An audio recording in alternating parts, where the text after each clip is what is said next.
àwọn ènìyàn tó ń kó à ń gbọ́rọ̀ Jésù sọ fún ọmọ ìrẹ̀wọ̀n pé ẹ ṣọ́ra fọwọ́ ń kọ́wọ́ ni ó fi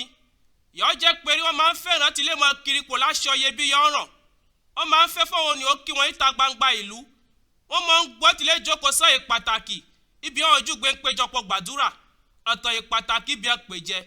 wọ́n máa ń fọgbọ́n rékèrèké gbáwù ní àwọn opó wọ́n sì máa ń gbàdúrà gúgù wọ́n ti lè fi ṣèpò nìyàn dáadáa ìdájọ́ wọn burú gan. Jésù wo àyíká rẹ̀